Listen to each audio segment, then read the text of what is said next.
De hoje que é importante. E já vou colocar na tela aqui então o nosso conteúdo, né, que é a nossa apostila,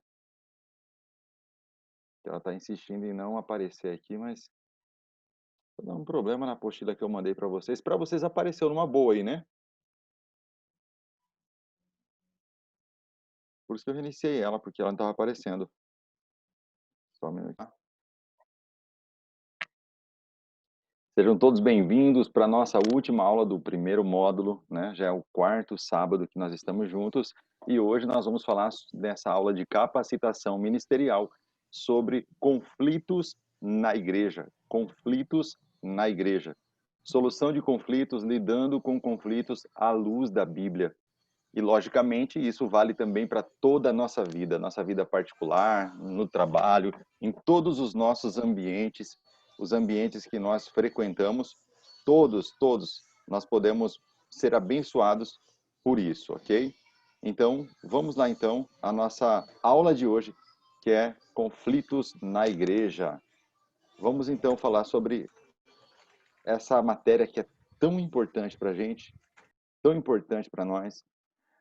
Veja bem, você já viu conflitos na igreja? É assim que eu começo o texto. Você já viu conflitos na igreja?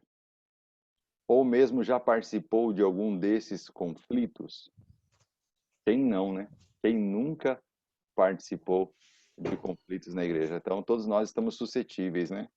Quem nunca participou O áudio de da aula tá saindo conflitos? baixo. De alguma forma, né?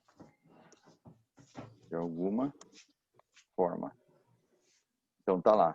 Quem nunca participou de conflitos de Tô alguma conseguindo forma? ouvir. Acredito que todos nós já participamos de alguma forma de conflitos, né?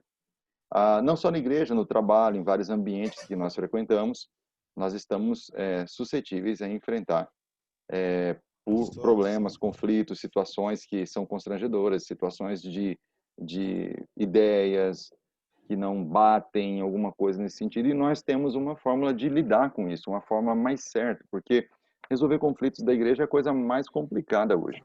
Se você me perguntar qual o maior problema que a igreja enfrenta nos dias de hoje, eu vou te afirmar. O maior problema que a igreja enfrenta no dia de hoje se chama conflitos. Conflitos. A falta de comunhão é um dos maiores problemas que a igreja possa enfrentar no meio, no seu seio. É a falta de comunhão. É a forma que o diabo tem encontrado para poder tirar a paz da igreja, para poder criar problemas, causar, dividir. E ele sabe que essa estratégia funciona para poder neutralizar as forças da igreja. Se você quer ver uma igreja neutralizada, basta você ver uma igreja cheia de conflitos. Então, estar preparados para os conflitos que estão por vir é uma questão até mesmo de sobrevivência. É a questão que vai determinar se essa igreja realmente será bem-sucedida na missão dada por Deus ou não. Saber resolver conflitos com inteligência da maneira certa não é uma tarefa fácil, em primeiro lugar. Não é uma tarefa fácil, mas é uma tarefa para pessoas preparadas. E o que vocês estão fazendo aqui é se preparando para lidar com conflitos, saber agir, saber reagir. Os maiores problemas que a igreja enfrenta hoje, por incrível que pareça, não são problemas de ordem sexual, não são problemas de ordem financeira. Os maiores problemas que a igreja enfrenta hoje são de ordem de relacionamentos. Relacionamentos. Esse está sendo o maior problema que a gente tem visto, esses conflitos, problemas mal resolvidos, pessoas feridas, pessoas que permanecem feridas, pessoas que saem feridas da igreja. Então, o que nós temos visto são pessoas decepcionadas, pessoas desigrejadas que nem querem mais saber de igreja por conta de situações como essas. E nós temos que estar atentos a isso, porque Deus quer nos dar sabedoria para que a gente possa enfrentar situações como essas da maneira correta, ok? Então vamos lá. É, Algumas pessoas acham que a igreja é um local isento de conflitos. Não tem aquelas pessoas que têm essa ilusão de achar que a igreja não vai passar por problemas e tal. Isso não é uma verdade. Não é bem assim. A igreja de Deus é composta por pessoas de todas as idades, de diversos níveis de maturidade. e de experiência espiritual também. Nós temos que levar em consideração que maturidade não é a idade cronológica, é a idade mental e também de experiência espiritual, que é a idade espiritual. Então, também podemos encontrar, em meio a esse ajuntamento, muitos falsos crentes. Além de a gente ter pessoas de idades diferentes, de origem diferente, classes sociais diferentes, grau de escolaridade diferentes, níveis de maturidades diferentes, experiências espirituais diferentes. Também nós podemos achar aqueles que Jesus Cristo disse que haveria no meio da igreja, que seria o joio, né? Que são os falsos crentes, o falso trigo. Está lá em Mateus capítulo 13, versículo 25, Jesus fala a respeito disso, deixando bem claro que nós também enfrentaríamos esse tipo de conflito com esse tipo de pessoas. Então imagine só, parece, aparentemente, tudo isso é um ambiente fértil para conflitos, pensamentos diferentes, ideias diferentes, muitas pessoas vieram de denominações diferentes, tiveram ensinos diferentes, os conflitos são inevitáveis. O problema não é tentar impedir que os conflitos aconteçam, porque isso a gente não vai conseguir, mas é resolver os conflitos, é como nós vamos abordar. E nós precisamos de uma maneira inteligente para fazer isso, uma maneira técnica para fazer isso, uma maneira que seja à luz da Bíblia. O conflito é da natureza humana. É natural que ocorram conflitos nas relações humanas. É como o atrito que existe entre engrenagens de um motor. Porém, há uma solução bem simples para isso.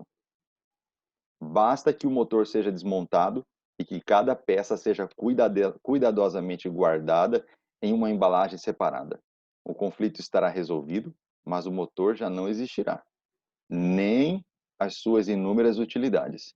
Não haverá choques, nem desgastes, também não haverá movimento, nem produção de energia. Temos então uma solução destrutiva e inadequada. Então, o ideal não é desmontar a igreja. O ideal não é desmontar o motor. O ideal não é desmontar a engrenagem. Nós precisamos de uma solução que seja melhor, uma solução que seja à luz da Bíblia. Então, olha só, o apóstolo Tiago diz no capítulo 4, do versículo 1 ao 2, de onde vêm as guerras e contendas entre vós? Porventura não vem disto, dos vossos deleites, que nos vossos membros guerreiam? Cobiçais e nada tendes, logo matais, invejais e não podeis alcançar, logo combateis e fazeis guerra, e nada tendes, porque nada pedis. Então o apóstolo Tiago está dando a origem do conflito, a origem das guerras, a origem das contendas. Vem de onde? Dos nossos próprios desejos, que guerreiam em nossos membros mortais, ou seja, nos nossos corpos. Então a cobiça, né, as invejas, os combates. Por causa dessas guerras, desses conflitos, é que o apóstolo Tiago está dizendo que os crentes não têm aquilo que desejam, porque eles não sabem pedir a Deus, eles preferem entrar em guerra para batalhar uns contra os outros, ao invés de clamar aquele que tem todo o poder. Então, a origem está na cobiça, está nos desejos, nas invejas, nos ciúmes, que são sentimentos carnais, e por trás deles podem sim estar operando espíritos malignos, espíritos imundos, que nós reconhecemos como demônios. Eles podem operar por trás da inveja, do ciúme, da cobiça e das contendas. Eu tenho uma pregação minha que eu falo sobre cobiça. Eu não coloquei, acredito que eu não coloquei ela no YouTube, mas eu vou ver se eu encontro ela e coloco ela no YouTube. Uma pregação muito boa, que eu falo a respeito da cobiça. Muito importante a gente entender como funciona a engrenagem da cobiça. E esse é só a título de acréscimo, tá bom? Então, olha só, o conflito é da natureza humana. Assim também acontece no corpo de Cristo. Já nos primeiros anos da era cristã, aconteciam desentendimentos e colisões na igreja. Ó. Já acontecia. Lá em Atos capítulo 15, versículo 39, nós vemos um relato como esse, onde há um desacordo entre Paulo e Barnabé. Outro exemplo é o da igreja de Corinto, né? Paulo diz que havia dissensão entre os irmãos na igreja de Corinto. Um diziam que era de Paulo, outro era de Apolo, um era de Cristo e o outro que não era de ninguém. Então havia dissensões, ou seja, divisões, grupos. Ou seja, se você quer destruir o corpo de Cristo, se você quer abalar o corpo de Cristo, retire a comunhão. Basta retirar a comunhão que nós vamos ver a falência dos projetos, dos planos que Deus pode realizar através dessa igreja. A coisa mais importante que a igreja precisa hoje, a mais importante, se chama comunhão. Não tenha dúvida disso. Você pode falar assim, pastor, nós precisamos de oração, nós precisamos estudar a Bíblia, nós precisamos de tudo isso, nós precisamos de tudo isso. Nós não vamos descartar nada disso. Jamais eu vou falar para você não fazer isso, muito pelo contrário. Precisamos de oração, precisamos de jejum, precisamos ler a Bíblia, precisamos dos cultos, mas o que a igreja precisa para ser igreja é comunhão. Comunhão. Sem comunhão, o estudo da palavra está comprometido, a oração está comprometida, está tudo comprometido, porque um vai estar orando por uma coisa, outro vai estar orando por outra, um vai estar orando contra, um vai estar orando a favor. Então não vai funcionar. O pastor está pregando, está ensinando, o cara está lá discordando, ele vai lá, sobe no altar e desprega tudo que o pastor pregou. Então acontece muito isso aí pelo Brasil afora. Eu já vi muitas vezes isso acontecer na igreja. O pastor prega uma mensagem, chega lá o vice-pastor, né, vai lá e prega outra mensagem. Graças a Deus não acontece isso com vocês, mas eu já vi isso muito acontecer e tenho visto isso, não é coisa do passado não. Eu tenho visto isso em igrejas que eu conheço em que é uma lástima. Você vai num culto, é um tipo de mensagem, é uma direção que é dada. Você vai no outro culto, na mesma igreja, é outra direção dada, é outro tipo de mensagem. Imagine a cabeça das ovelhas, das pessoas que estão assistindo aquele culto, o que elas estão pensando, para onde que eu vou, quem eu vou obedecer, o pastor, o vice-pastor, o diácono, o presbítero, o pregador, a pregadora. Há uma confusão. Então, olha só, o mesmo apóstolo escreveu aos Gálatas comparando-os aos animais. Tamanha era a agressividade entre eles. Gálatas 5:15. Fala que eles devoravam uns aos outros de tanta raiva que eles tinham um dos outros. Então, logo no início da igreja primitiva, em Atos, observamos que não demorou muito para que houvesse problemas e conflitos. Ora, naqueles dias, multiplicando-se o número dos discípulos, houve murmuração dos helenistas contra os hebreus, porque as viúvas deles estavam sendo esquecidas na distribuição diária. E a murmuração é reclamação. Vocês sabem, o povo não entrou na terra prometida pela incredulidade e dureza de coração e pela murmuração. A murmuração é uma das causas que fez com que o povo não entrasse na terra prometida e que fizesse com que o povo morresse no deserto. Então, murmuração é algo que até o apóstolo Paulo, em Filipenses capítulo 4, lá, se não me engano, ele fala para nós abstermos de toda murmuração. Hebreus também vai falar muito sobre isso. Murmuração é reclamação. Tudo você acha um defeito, tudo você tem algo para reclamar, e a murmuração leva ao vitimismo. E a Bíblia sempre diz que há uma responsabilidade pessoal. Cada um vai dar conta de si. Esse negócio de responsabilidade social, que é muito tratada hoje, é só para esconder a responsabilidade pessoal, né? Existe a responsabilidade social, sim, mas ela não é tão importante ou mais importante que a responsabilidade pessoal, a sua responsabilidade como pessoa, como indivíduo. Deus não esquece. Só, só vou admitir aqui, Zane. Ok. Então, divergências de interesses, objetivos, valores, percepções, ideias e ritmos, etc., entre duas ou mais pessoas são 4 possíveis causas para essas divergências de interesses, de objetivos, de valores, percepções, ideias, ritmos e qualquer outro motivo que você quiser achar. Nós vamos pegar 4 possíveis causas para essas divergências, para esses conflitos, ok? E a gente vai trabalhar com elas agora. Vamos então ver aqui. Causa primeira, eu coloquei aqui como causa pessoal. Causa pessoal. Causa segunda, causa doutrinária. Causa terceira, causa carnal. 4 causa diabólica. Então nós temos uma pessoa causando problemas dentro da igreja, gerando conflitos. Nós temos causas que são motivos de doutrinas, quando pessoas começam a observar que as doutrinas que estão sendo aplicadas dentro do corpo não são saudáveis, não são da sã doutrina. E aí nós temos também a causa carnal, que é pecado, literalmente pecado. E aí nós temos a causa diabólica, que é causa realizada por demônios. A causa pessoal geralmente está envolvida em interesses pessoais. Quando uma pessoa quer colocar o seu ponto de vista acima do ponto de vista coletivo.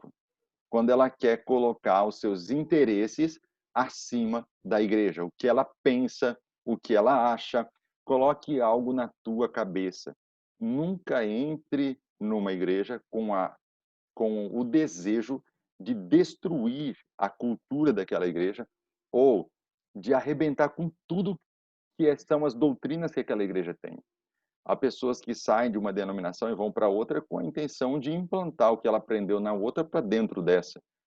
Isso é menos mal se você comparar com pessoas que vêm da católica, ou vêm do mundo, ou vêm de outra denominação, e quer trazer para dentro da própria igreja essa cultura que veio lá de fora.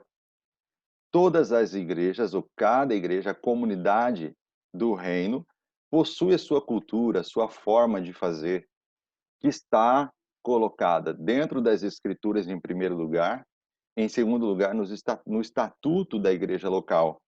É defendida pelo pastor ou pelos pastores e defendida pela liderança da igreja, pela diretoria da igreja e defendida também pelo corpo de Cristo.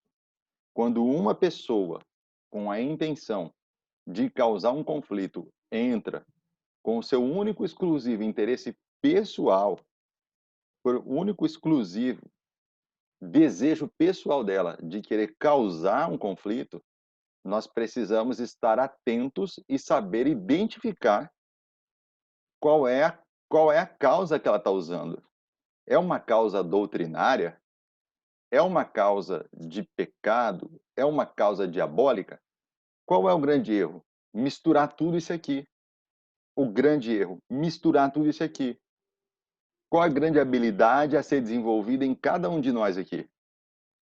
Saber identificar a causa.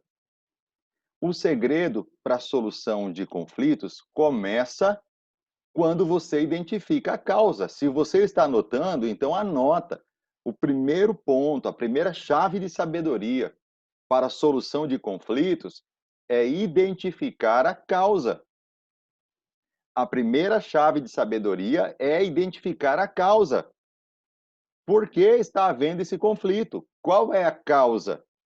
A causa é a raiz do problema. Não são os galhos, não são as folhas, não é o tronco, não é o caule, é a raiz desse problema. Então, quando você identifica a causa, se ela é pessoal, se ela é doutrinária, se ela é carnal, que é pecado, ou se ela é diabólica, que são demônios, que são maldições. Quando você consegue identificar a causa, fica mais fácil para você resolver. Quando você coloca tudo e faz uma salada disso aqui, vai ficar muito difícil de você resolver.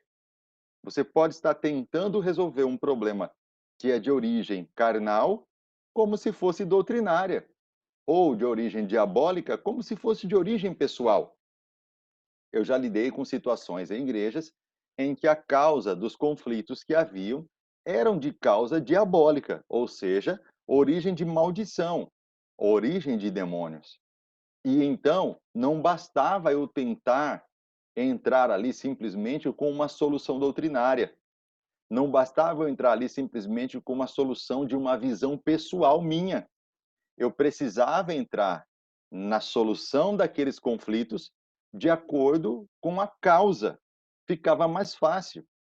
Se você generaliza, você atinge todo mundo.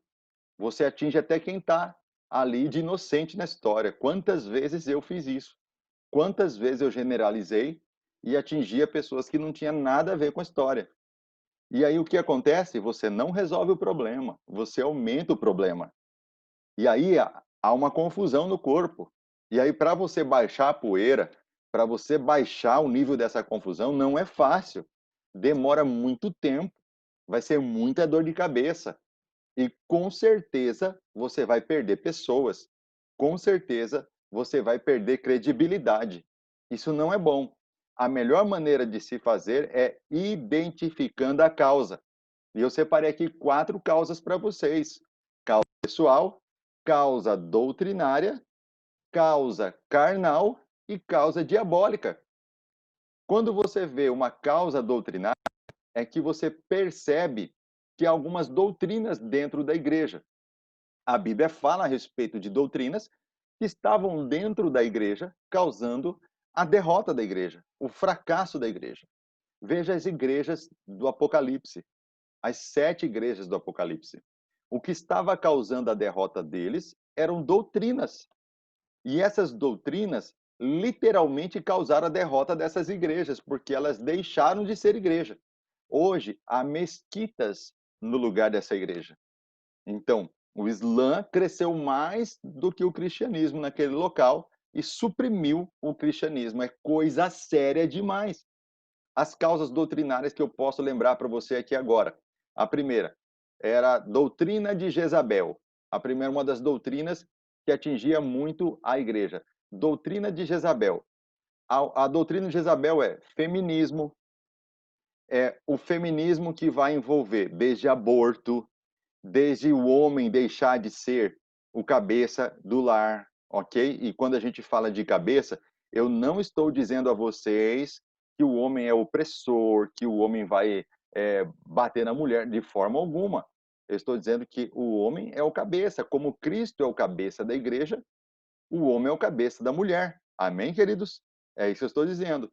A doutrina de Jezabel envolve o feminismo, que é o quê? Colocar essa situação de que a mulher está acima do homem em todos os sentidos, que ela deve ter os mesmos direitos. E acaba que nós entendemos que as mulheres, sim, elas possuem os mesmos direitos. As mulheres não possuem os mesmos deveres. Não há como as mulheres possuírem os mesmos deveres que os homens. Primeiro, por questão biológica, as mulheres não suportam fazer certos tipos de serviço que os homens suportam. E aí você pega um exemplo isolado de uma mulher que consegue fazer um serviço pesado, mas é isolado, isso não é a realidade da maioria das mulheres. A maioria das mulheres, elas foram feitas por Deus com um propósito, e esse propósito delas precisa ser vivido. Quando as mulheres querem se tornar homens e homens querem se tornar mulher, é espírito de Jezabel.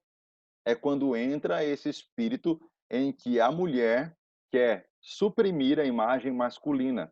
Entenda, não é só a identidade biológica que vem do homem.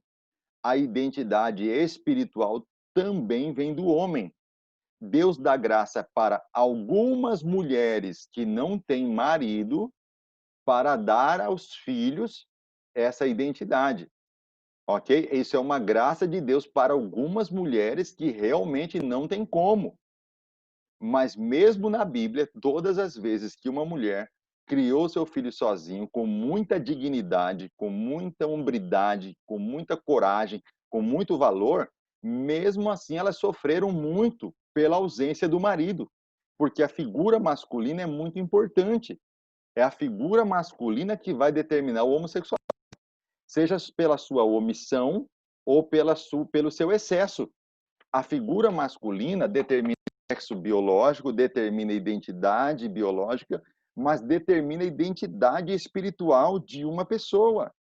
Então, Deus é Pai, Jesus Cristo é homem. Então, nós sabemos que todas as vezes que a figura masculina é atacada pelo espírito de Jezabel, é porque ela quer destruir a imagem masculina, porque destruindo a imagem masculina está atingindo a Deus e está conseguindo neutralizar a igreja. A igreja não pode ser neutralizada.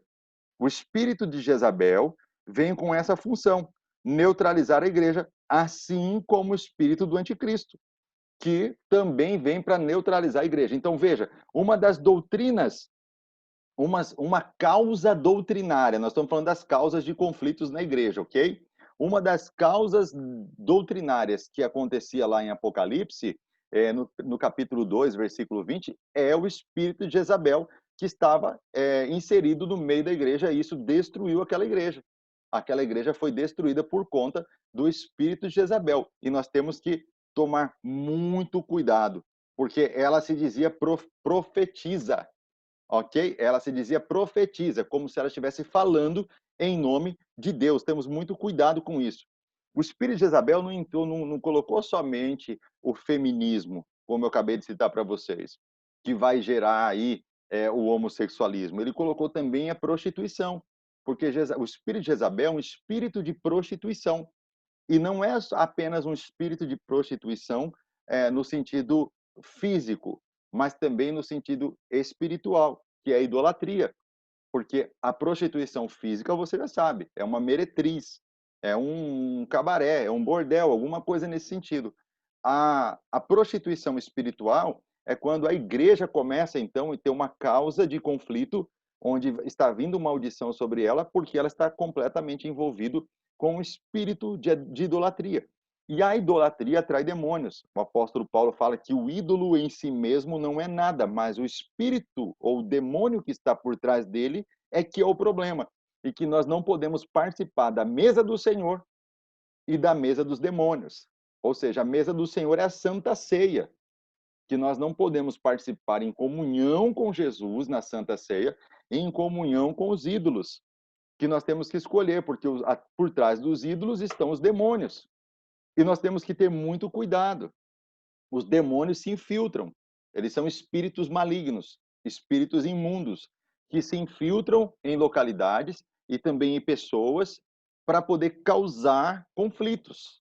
Muitos conflitos que acontecem são de origem também doutrinária, no sentido de demônios atingindo aquela igreja, atingindo aquela família e levando aquela igreja ou aquela família a uma prostituição pelo dinheiro, prostituição pela idolatria, porque a gente cria ídolos, prostituição por conta também de a gente entrar dessa ideia de feminismo.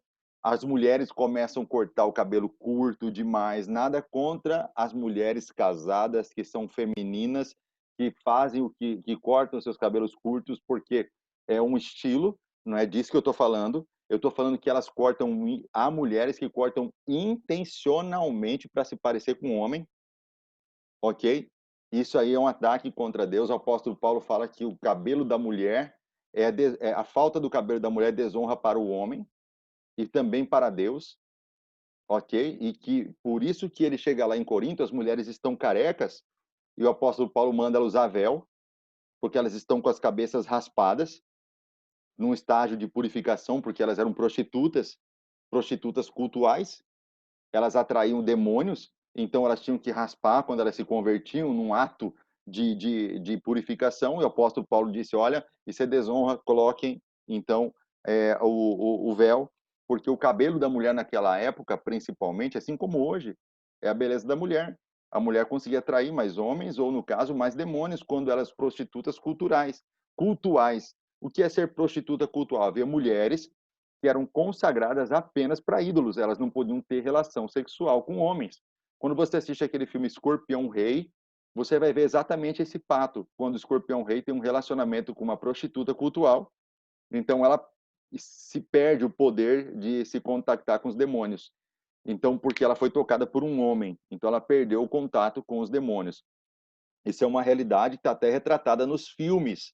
Então, olha só uma outra doutrina para a gente chegar lá. A gente vai falar nessa primeira parte aqui sobre essas doutrinas. Doutrina de Balaão, gente. A doutrina de Balaão é uma doutrina que causava atritos e conflitos no seio da igreja. Nós não vamos falar muito profundamente de cada uma delas, não, porque elas são boas, mas a gente vai segurar um pouquinho. Então, a doutrina de Balaão significa o quê? Corrupção. Balaão amou o prêmio da injustiça, ou seja, ele profetizou maldição contra os hebreus e não pegou. A maldição não deu certo. Então, contra o povo de Deus não vale encantamento, não vale maldição. Então, o que ele fez? Ele ensinou o povo a se corromper. Como? Através da prostituição. Ele disse: pega as mulheres mais bonitas, deixa elas uma semana aí, tomando banho de essências, e depois você faz elas descer os montes, porque Baal é esse aí, aquele deus dos montes, desce elas e vai entrar nas barracas dos hebreus e se casem com os hebreus. Só que nos bolsos delas, elas carregavam consigo ídolos. E fez com que o povo de Deus se prostrasse diante de ídolos e adorassem falsos deuses. Então Deus entrou e matou quase 32 mil homens dentro do povo hebreu por conta do conselho que Balaão deu a Balaque e corrompeu o povo. Porque Balaão teve o seguinte raciocínio. O raciocínio dele foi muito simples. É assim, ó. Contra o povo de Deus não vale maldição nem vale encantamento. Quando eu tento amaldiçoar, eu abençoo. Então vamos fazer o seguinte: só tem uma forma de amaldiçoar esse povo. Como? Joga eles contra Deus e Deus contra eles. Aí pronto, o próprio Deus amaldiçoa eles. Aí Balaque, como que nós vamos fazer isso? Corrompe eles. Faça com que eles entrem em desobediência. Faça com que eles deixem de adorar a Deus. A idolatria é um dos piores pecados que uma pessoa possa cometer, porque você está indo contra a glória de Deus. O pior pecado que você possa cometer é o pecado contra a glória de Deus. Você peca contra a santidade, você peca contra o amor, você peca contra a misericórdia, mas pecar contra a glória de Deus é problema. Quando o povo foi pecar contra a glória de Deus, pegando a arca da aliança de qualquer maneira, eles foram fulminados, porque a arca representava a glória. Então, quando se peca contra a glória, é problema. E aí o que acontece? Balaão ensina isso, entendeu? Doutrinas como caminho de Caim. Caminho de Caim, literalmente, é a esquerda progressista hoje, gente. Caminho de Caim, literalmente, não vou perder tempo ensinando agora, porque nós vamos ter outro tempo para poder ensinar isso, mas já vou passando a dica para você e depois você me questiona no dia da aula. Caminho de Caim é literalmente a esquerda brasileira, ok? Nós temos lá também doutrinas de demônios, ok? Temos lá o espírito de anticristo e temos as doutrinas de homens também, né? Tem também, olha só, em Apocalipse 2:24, doutrinas de anjos caídos. É, capítulo 2, versículo 24 de Apocalipse, doutrina de anjos caídos, hein? Segura essa aí. E nós temos uma que Jesus enfrentou demais, que perturbou, que é a doutrina dos fariseus e doutrina dos saduceus, que é a religiosidade. A doutrina dos fariseus e dos saduceus é o que nós chamamos de religiosidade. Não é essa religiosidade que é ensinada pela hipergraça. A hipergraça não ataca apenas a religiosidade dos fariseus e saduceus. A hipergraça ataca a verdadeira igreja do Senhor também. Então não se enganem com a hipergraça, porque de graça ela não tem nada, entendeu? É uma graça sem graça. E a graça de Jesus verdadeira não é sem graça, entendeu? E nem é barata. A graça de Jesus não é barata. E aí nós temos a sinagoga de Satanás, que a igreja enfrentou, são doutrinários. Então, quando a gente vem aqui na nossa apostila, no nosso material, e a gente vê as causas, aí nós vamos entender. Por exemplo, em 1 Coríntios, nós vemos que o apóstolo Paulo enfrenta um problema muito grave dentro da igreja. Um rapaz está se relacionando sexualmente com a madrasta dele, com a esposa do pai dele. O apóstolo Paulo manda entregar o corpo para Satanás para que a alma ainda possa ser salva. Lá na frente a gente sabe que esse rapaz se arrepende, ele se converte de verdade e não precisou entregar o corpo para Satanás, então ele se arrependeu. Então é uma causa carnal que estava causando um conflito no corpo de Cristo. Então quando você aprende a separar, a distinguir, fica mais fácil para trabalhar. E a causa diabólica é quando realmente a ação de demônios, demônios bloqueando as finanças da igreja. Uma igreja ela precisa ser próspera financeiramente. Então os demônios eles vão sempre através de doutrinas, através de causas pessoais, ou seja, pessoas egoístas no meio do corpo, eles vão entrando, eles precisam entrar onde tem pecado. E aí o que vai acontecer? Eles se instalam, aí eles escolhem uma área para se instalar. Nas finanças, pode ser muitas vezes que não seja nas finanças, mas seja na saúde. Tem muita gente doente dentro da igreja. Pode ser também no casamento. Tem muita gente dentro da igreja se separando, com muita crise de relacionamento. Nem no mundo você vê tanta crise de relacionamento. Então, quer dizer, tem demônios instalados, demônios instalados muitas vezes nas famílias. Aí você vai ver também rebeldia de filhos com os pais. Aí a maioria das famílias da igreja estão enfrentando causa de rebelião entre pais e filhos. E aí você vê também rebelião como consequência contra a liderança da igreja. Pessoas que se rebelam contra a liderança da igreja por causas muito pequenas, por, causa, por causas que você não consegue nem justificar. Entendeu? Você já percebeu, você já participou de alguma conversa assim que a pessoa fala assim, ó, ela vai falar mal de você, do seu pastor para você, ou de um pastor para você. Aí a pessoa fala assim para você: "Olha, eu se fosse você, não confiava no pastor não, hein?" Aí você pergunta para ela assim: "Por quê?" E ela fala assim: "Ah, não sei não, hein? Tem umas coisas aí." Ela nunca fala o que que é. Já aconteceu com você alguma vez desse jeito? Assim, a pessoa nunca abre o jogo, a pessoa nunca fala, parece que nem ela sabe o que ela está falando. Toma cuidado com esse "me falaram", "me disseram", "tem muita gente", entendeu? "Estão dizendo". Você tem que tomar muito cuidado com aquilo que as pessoas falam e elas não assumem, e elas não batem o pé em cima daquilo que elas falam e não têm culhões para poder assumir. Então, isso é causa diabólica. Toma muito cuidado com causas diabólicas. São sementes lançadas por demônios para lançar desconfiança, espírito de desconfiança. Então, quais são as 4 causas que nós precisamos aprender aqui nessa tarde? São essas: causas pessoais, pessoas egoístas querendo impor seus pontos de vistas; causas doutrinárias, como doutrina de Balaão, de Jezabel e etc; causa carnal, que é como aquele rapaz de Coríntios 6, que estava tendo um relacionamento sexual com a sua madrasta; e causa diabólica, que é aquela causa onde há demônios instalados, gerando divórcios, gerando crise financeira, escassez financeira, gerando doenças. De repente, há uma série de pessoas na igreja com câncer, uma série de pessoas na igreja com um tipo de doença, mesma doença, e você começa a perceber isso. São as 4 causas que nós vamos estar atentos